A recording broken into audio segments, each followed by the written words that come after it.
ह्या दुनियेमध्ये थांबायाला वेळ कोणाला, हे जीवन म्हणजे क्रिकेट, राजा हुकला तो संपला. हे काय माझं गाणं नाही बरं का, सुनील गावस्कर यांचं गाणं आहे. ते मी लहान असताना हे गाणं मी ऐकलं होतं आणि मला खूप आवडलं होतं. पण त्यावेळी आपलं मन आहे की नाही निरागस निर्मळ असतं.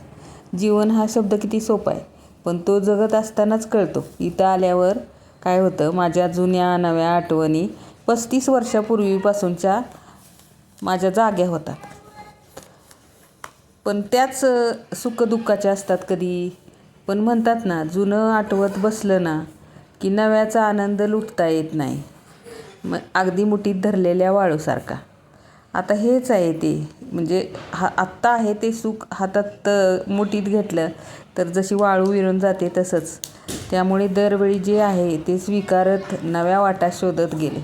पण वाहणाऱ्या पाण्यासारखं मोकळे वाट मिळेल तशी काढत राहिले, आनंद शोधत गेले.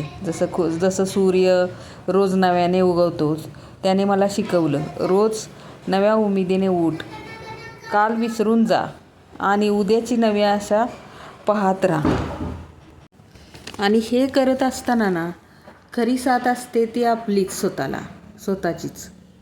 आपल्या स्वतःच्या खंबीर मनाची. म्हणून स्वतःला मिळेल तिथेच आनंद शोधा आणि प्रसन्न राहा. जसं की ह्या रानात दिसणाऱ्या पिकाचं बघा ना, म्हणजे त्याला अजून माहिती पण नाही पुढं काय उगवणार आहे. टोपल्यात जाईपर्यंत माहीत नाही त्याला काय होणार आहे. तसंच आहे आपलं जीवन. आणि माझ्या ऐकण्यासाठी गप्पा जर ऐकायच्या असतील, तुम्हाला आवडल्या असतील आणि तुमच्याशी पण गप्पा मारायला मला रोज आवडतील, त्या जर तुम्हाला ऐकायच्या असतील तर मला प्लीज सबस्क्राईब करा. चला तर मग भेटू उद्या पुढच्या एपिसोडमध्ये. तुम्हाला मी उद्या शक्तिवर्धक दुधी भोपळ्याचा ज्यूस दाखवणार आहे किंवा दुधी भोपळ्याचं सूप. अशाच नवीन काही रेसिपीज, कधीतरी माझ्याशी गप्पा, सुखदुःखाचे घालवलेले क्षण हे ऐकायचे असतील तर नक्की सबस्क्राईब करा मला. तुमच्याशी गप्पा मारायलाही मला आवडतील. यासाठी मला सबस्क्राईब करा.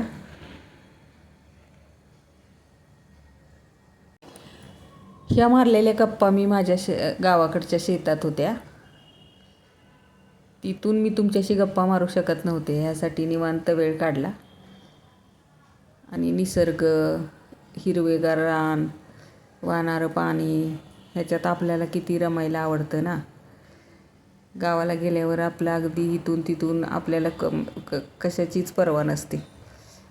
सगळीकडे ह्या निसर्गात रमायला आवडतं. तसं ह्या सूर्यासारखं भेटूया आपणही उद्याच्याला. सायोनारा.